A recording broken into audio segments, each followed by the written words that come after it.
Shalom Bapak Ibu, Saudara-saudari yang terkasih.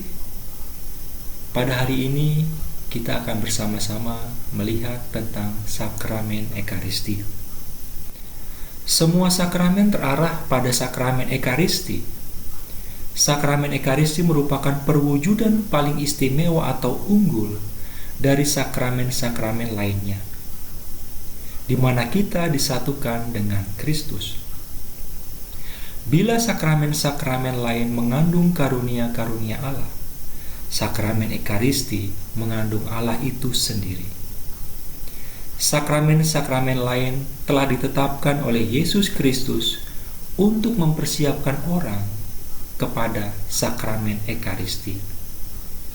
Sakramen Ekaristi sesungguhnya merupakan makanan bagi hidup rohani, sebab dari sakramen inilah mengalir segenap kesempurnaan jiwa. Karena semua kesempurnaan berisikan suatu persatuan dengan Allah, dari semua sarana yang bisa dipakai untuk persatuan dengan Allah, tiada yang lebih baik selain sakramen Ekaristi. Oleh sakramen Ekaristilah orang benar-benar disatukan dengan Kristus, seperti yang dikatakannya sendiri. Barang siapa makan dagingku dan minum darahku, ia tinggal di dalam aku dan aku di dalam dia. Yohanes bab 6 ayat 56. Yesus telah memberikan tubuh dan darahnya bagi kita dalam rupa roti dan anggur, supaya kita menjadi satu tubuh dengan dia. Saudara-saudari yang terkasih, secara historis dan teologis, Ekaristi dan ajaran-ajaran pokoknya bersumber dari apa yang dikatakan dan dilakukan oleh Yesus pada perjamuan malam terakhir bersama para muridnya. Ekaristi sebenarnya berasal dari doa sebelum dan sesudah makan pada perjamuan Yahudi. Bapa keluarga mengucapkan doa ini atas roti bulat pipi besar, yang kemudian dipecahkan dan dibagikan kepada semua hadirin sebagai tanda bahwa perjamuan telah dimulai. Sesudah itu diadakan perjamuan biasa. Bapa keluarga mengambil piala anggur, mengucapkan doa syukur atas cawan itu, dan membagikan piala itu kepada semua yang hadir, atau masing-masing minum dari pialanya sendiri. Dengan demikian, dengan doa syukur ini dinyatakan kesatuan para hadirin yang dijawab dengan amin. Roti dan anggur mempersatukan para hadirin dengan pemimpin, dan lewat doa pemimpin, mereka dipersatukan dengan Allah dan mendapat berkat. Yesus merayakan perjamuan dengan cara tersebut. Menurut ketiga Injil sinoptik, perjamuan malam terakhir terjadi dalam konteks Paskah Yahudi atau Hari Raya Roti Tak Beragi. Hari Raya Paskah Yahudi memperingati perjanjian Yahweh dengan Musa dan orang Yahudi yang mewarisi Israel. Paskah diperingati setiap tahun untuk mengingatkan setiap generasi akan perbuatan besar yang akan selalu dilakukan Allah bagi orang Yahudi. Perjanjian itu berarti bahwa Allah akan selalu menjadi Allah yang mengasihi dan selalu setia kepada umatnya. Paskah Yahudi ini dirayakan secara baru, keluaran orang Yahudi dari Mesir, dan juga berkat tak terbilang dari Allah yang dilimpahkan kepada bangsa Yahudi yang diselamatkan dari perbudakan. Ikut merayakan pesta ini berarti menghadirkan kembali kasih Allah yang amat besar kepada orang Yahudi. Saudara-saudari yang terkasih, dalam perjanjian baru ditemukan 4 kisah tentang perjamuan malam terakhir, yaitu dalam Matius bab 26 ayat 20 sampai 21, dilanjutkan ayat 26 sampai 29.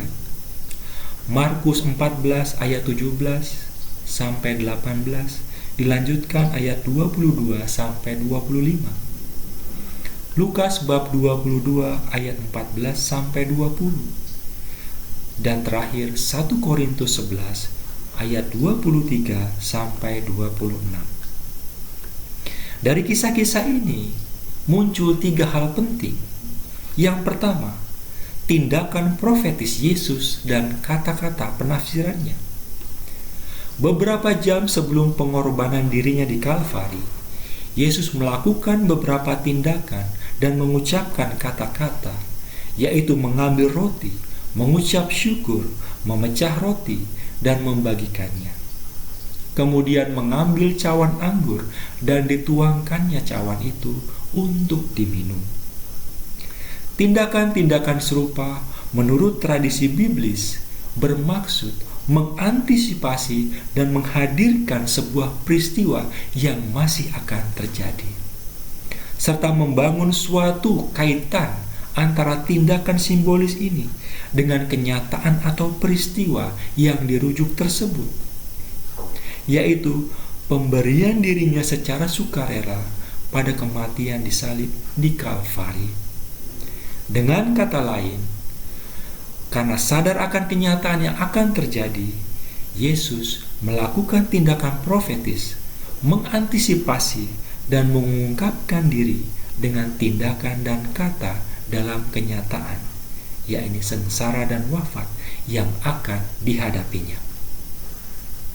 Kata-kata penafsiran yang diucapkan Yesus atas roti dan anggur menyatakan kehadiran Yesus dalam roti dan anggur yang diberikan kepada para rasul. Maka roti yang dipecah berarti tubuhnya yang dikurbankan, dan cawan di mana ditumpahkan anggur adalah penumpahan darahnya. Inilah penyerahan diri Yesus. Kematian ini mempunyai arti tertentu yang pasti, yaitu Dia secara sukarela akan mati untuk murid-muridnya dan untuk semua manusia. Maka jika peristiwa itu dihadirkan kembali, roti akan berarti dan adalah tubuhnya. Inilah tubuhku yang diserahkan bagi kamu. Lukas bab 22 ayat 19. Dan cawan adalah perjanjian baru dan abadi dalam darahnya. Cawan ini adalah perjanjian baru oleh darahku. Lukas 22 ayat 20. Lalu selanjutnya yang kedua, undangan untuk mengambil bagian dalam perjamuan. Undangan ini terungkap dalam kata-kata ambillah dan makanlah, dan ambillah dan minumlah. Undangan untuk makan tubuhnya dan minum darahnya berarti undangan kepada peserta perjamuan itu untuk menyatukan dirinya dengan kematiannya dan membuat mereka masuk dalam perjanjian baru. Dengan menghubungkan perjanjian, Yesus mengawali sebuah komunitas persekutuan. Dengan mengambil bagian dalam perjamuan itu, orang-orang Kristiani menyatukan diri dan membangun perjanjian dengan Allah. Persatuan dengan Yesus ini tidak lepas dari iman. Hanya dengan menghayati Ekaristi dalam semangat iman, maka menyantap tubuh dan darah Kristus mempunyai arti. Lalu yang ketiga, perintah untuk mengulangi. Perintah ini diungkapkan sekali dalam Lukas dan 2 kali dalam Korintus, yaitu lakukan ini sebagai kenangan akan daku. Kata-kata Yesus ini merupakan pelembagaan. Artinya, ritus tertentu menghasilkan rahmat yang ditandakan. Suatu penyembahan kepada Allah yang dihadirkan kembali di masa mendatang oleh para rasul dan oleh gereja. Penghadiran kembali ini harusnya dilakukan sebagai kenangan akan Dia, atau merupakan cara terbaik untuk menghadirkan kembali Yesus. Kenangan di sini bukanlah dalam arti psikologis, tetapi dalam arti menghadirkan kembali secara real. Jika para murid melakukan apa yang dilakukan Yesus di dunia ini, yaitu saling mencintai sampai sungguh-sungguh, memberikan dirinya satu sama lain, maka Yesus hadir kembali secara konkret, real, dan sungguh-sungguh. Semua yang dilakukan Yesus itu dihadirkan kembali dalam tindakan liturgis, supaya semua bisa mengambil bagian dalam kepenuhan di masa mendatang, dalam penantian akan kedatangannya kembali. Saudara-saudari yang terkasih, lalu pertanyaannya, apa itu sakramen Ekaristi? Konsili Vatikan kedua mengatakan bahwa Ekaristi adalah sumber dan puncak seluruh hidup Kristiani. Lumen Gentium, artikel 11. Sakramen-sakramen lainnya, begitu juga semua pelayanan gerejani serta karya kerasulan berhubungan erat dengan Ekaristi suci dan terarah kepadanya.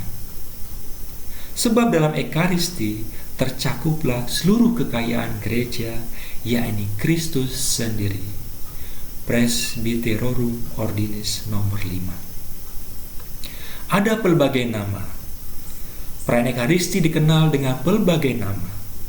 Masing-masing nama menekankan salah satu kekayaan Ekaristi. Misalnya, perjamuan Tuhan dalam 1 Kor 11 ayat 20. Pemecahan roti dalam Matius 26 ayat 26. Dan bisa dicari padanannya. Perhimpunan Ekaristi 1 Kor 11 ayat 17 sampai 34. Lalu kurban syukur Ibrani 13 ayat 15 dan misa kudus. Berikut ini dijelaskan arti dua nama yang paling banyak digunakan. Yang pertama, arti kata Ekaristi. Ekaristi berarti ucapan syukur atau thanksgiving. Kata ini berasal dari kata-kata Yesus sendiri pada perjamuan terakhir, ketika ia mengucapkan syukur kepada Bapa sebelum membagi-bagikan cawan kepada para rasul. Matius 26 ayat 27. Lalu yang kedua, arti kata misa. Dalam abad pertama, sebagian dari pengajaran untuk katekumen diberikan pada saat perayaan Ekaristi. Karena katekumen belum dibaptis, mereka tidak diperkenankan tinggal untuk kurban Ekaristi. Maka mereka dipisahkan keluar dari jemaat. Kata Latin untuk dipisahkan keluar adalah misa. Di kemudian hari dalam sejarah misa, liturgi berakhir dengan perintah ite missa es, yang berarti pergilah engkau diutus ke dunia untuk mencintai dan melayani sesamamu. Lalu unsur-unsur sakramen Ekaristi. Menurut Konsili Trente, unsur-unsur dalam Ekaristi adalah materia, yaitu sarana yang digunakan adalah roti dan anggur. Lalu forma, rumusan doa yang diucapkan, yaitu doa konsekrasi. Terimalah dan makanlah. Lalu pelayan, yaitu pelaksana sakramen, adalah uskup dan imam. Lalu penerima adalah orang yang menerima, yaitu setiap orang yang sudah dibaptis. Kemudian roti dan anggur. Tanda roti dan anggur digunakan oleh Melkisedek, raja dan imam, yang membawa roti dan anggur dalam Kejadian 14 ayat 18. Sebagai tanda persembahannya sendiri. Dalam Perjanjian Lama, roti dan anggur termasuk persembahan sulung. Roti mengingatkan pada pembebasan dari Mesir ketika Israel hidup dari roti sabda Allah. Bandingkan Ulangan 8 ayat 3. Pesta anggur mempunyai arti eskatologis, yaitu penantian mesianis akan pembangunan kembali Yerusalem. Mukjizat penggandaan roti menunjukkan kelimpahan roti istimewa Ekaristi. Mukjizat di Kana juga menandakan penyempurnaan perjamuan nikah dalam kerajaan Bapa, di mana umat beriman akan minum anggur baru. Bandingkan Markus 14 ayat 25. Identifikasi roti dengan tubuhnya dan anggur dengan darahnya menunjukkan kehendak Yesus untuk hadir secara nyata dalam roti dan anggur. Oleh Konsili Trente, perubahan dalam perayaan Ekaristi ini dijelaskan dengan istilah transubstansiasi. Artinya oleh konsekrasi, substansi adalah sesuatu yang mendasari, diubah ke dalam substansi tubuh Kristus, dan substansi anggur diubah ke dalam substansi darahnya. Perubahan ini terjadi karena kekuatan sabdanya dan karena kekuatan Roh Kudus. Yang tidak berubah adalah asidensia dari roti dan anggur tersebut, yakni rupa, warna, berat, rasa, dan bentuk. Kehadiran nyata Kristus dalam Ekaristi ini mulai dari saat konsekrasi, inilah tubuhku, inilah darahku, dan berlangsung selama rupa Ekaristi ada. Dalam setiap rupa, roti dan anggur, dan setiap bagiannya tercakup seluruh Kristus, sehingga pemecahan roti tidak membagi Kristus. Barang siapa menerima roti atau anggur, berarti menerima Kristus secara utuh. Lalu apa arti perayaan Ekaristi? Pertama, arti Ekaristi berarti Ekaristi menunjukkan cinta Allah yang tak berkesudahan bagi kita. Kedua, Ekaristi mengingatkan dan menghadirkan kembali kurban Kristus yang berpuncak di salib. Ketiga, Ekaristi menciptakan dan merayakan kesatuan di antara umat Katolik. Lalu arti perayaan Ekaristi yang terakhir adalah Ekaristi mengingatkan kita akan perjanjian cinta kasih Allah dan manusia, serta perintahnya untuk mencintai dan melayani sesama. Bapak, Ibu, saudara-saudari yang terkasih, lalu apa manfaat Ekaristi bagi kita? Yang pertama, Ekaristi memelihara hidup kita di dalam rahmat Allah. Tuhan Yesus telah menetapkan sakramen ini dalam rupa makanan untuk memperlihatkan bahwa sebagaimana makanan jasmani diubah ke dalam tubuh kita, begitu juga roti surgawi menyatu dengan tubuh kita. Bila makanan duniawi diubah menjadi zat-zat bagi tubuh kita, roti ilahi mengubah siapapun yang memakannya menjadi serupa dengan Yesus Kristus. Seperti halnya roti duniawi menopang hidup jasmani, roti surgawi pun memelihara hidup bagi jiwa, yakni kehidupan dalam rahmat Allah.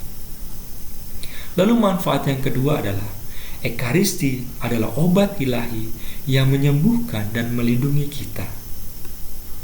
Menurut Konsili Trente, Ekaristi merupakan obat ilahi yang menyucikan jiwa dari dosa ringan dan sekaligus melindunginya dari dosa berat. Seperti aliran air, sakramen ini mematikan api hawa nafsu yang menguasai kita. Bila kita memiliki nyawa hawa nafsu seperti itu, hendaknya kita menyambut Ekaristi, agar kita bisa mengalami suatu gelora yang sama yang menghancurkan nafsu-nafsu itu. Terlebih lagi, Ekaristi mengalirkan ke dalam jiwa kedamaian batin yang luar biasa dan dorongan yang kuat untuk berbuat kebajikan, serta kerelaan yang besar untuk melakukannya. Akibatnya, kita pun menjadi lebih mudah melangkah pada jalan kesempurnaan. Lalu manfaat yang ketiga, Ekaristi mengalirkan cinta kasih ilahi ke dalam hati kita. Ekaristi merupakan sumber cinta kasih ilahi. Tidak ada misteri penebusan yang lebih tepat untuk menyalakan hati kita dengan cinta Kristus. selain daripada Ekaristi, di mana di dalamnya Dia memberikan diri sepenuhnya bagi kita dan mencurahkan seluruh cintanya dengan berlimpah-limpah. Lalu, bagaimana kita menghayati Ekaristi? Berikut ini beberapa petunjuk praktis yang bisa kita lakukan. Ketika kita memasuki gereja, kita membuat tanda salib dengan air suci dan berdoa, "Bersihkanlah aku, ya Allahku, dari dosa-dosaku." Kemudian kita berlutut di tabernakel dengan penuh rasa hormat sambil berdoa, "Terpujilah sakramen Maha Kudus di altar." Selama misa, bila kita tidak sakit, kita berusaha berlutut dan berdiri bersama dengan jemaat lainnya sebagai suatu kurban. Ketika imam hadir di altar, kita kemukakan niat kita dalam doa, "Bapa di surga, aku ingin ambil bagian dalam misa untuk menghormati-Mu, untuk berkat yang akan kuterima, dan untuk penghiburan jiwa-jiwa yang menderita. Bantulah aku agar mampu ikut ambil bagian dengan khidmat." Pada doa tobat, kita memeriksa hati nurani kita, menyesali dosa-dosa kita, dan berniat untuk tidak melakukannya lagi. Dan mungkin kita melakukannya tidak secepat mungkin bila kita berdosa berat. Kita mohon ampun seraya menyesali untuk tidak berbuat dosa lagi. Pada Tuhan kasihanilah kami, kita berdoa kepada Allah Tritunggal untuk mohon belas kasihannya dengan segenap jiwa kita. Pada kemuliaan kepada Allah kita berdoa, "Kemuliaan kepada Allah, kami memuji-Mu, kami menyembah-Mu, kami memuliakan Engkau. Kepadamu, Bapa, Putra dan Roh Kudus, aku membaktikan hidupku." Ketika sabda Tuhan dibacakan, kita mendengarkan dengan penuh perhatian, karena hanya orang yang mendengarkan sabdanya serta melakukannya akan selamat. Ketika imam menyiapkan Ekaristi, kita harus menyadari bahwa roti dan anggur akan segera berubah menjadi tubuh dan darah Tuhan Yesus. Setelah privasi bersama dengan para malaikat di altar, kita berdoa, "Kudus, kudus, kuduslah Tuhan." Ketika imam menaikkan hosti suci, kita melihat pada hosti itu dan menyembahnya. Sambil menundukkan kepala, kita berdoa, "Kami memuji Engkau, tubuh Kristus." Ketika piala dinaikkan, kita melihat pada piala itu dan menyembahnya. Sambil menundukkan kepala, kita berdoa, "Kami menyembah Engkau, darah Yesus." Setelah konsekrasi, bersama-sama dengan para imam, kita berdoa untuk jiwa-jiwa yang menderita di api pemurnian, khususnya keluarga dan teman-teman kita dalam Kristus. Pada anak domba Allah kita mohon belas kasihan Tuhan untuk menghapus dosa-dosa kita, serta memberikan damai di hati kita.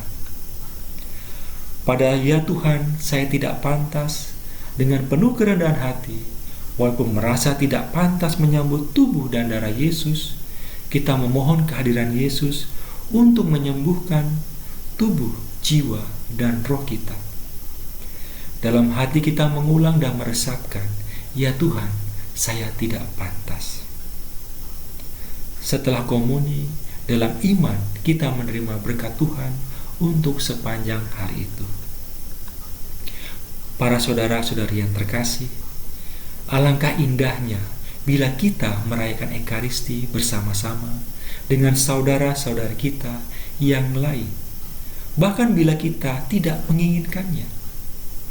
Mengikuti Yesus berarti mengikuti Dia bersama-sama dengan yang lain. Kekristenan kita bukanlah hal yang pribadi, melainkan hal saling berbagi dan saling mencintai. Tuhan memberkati.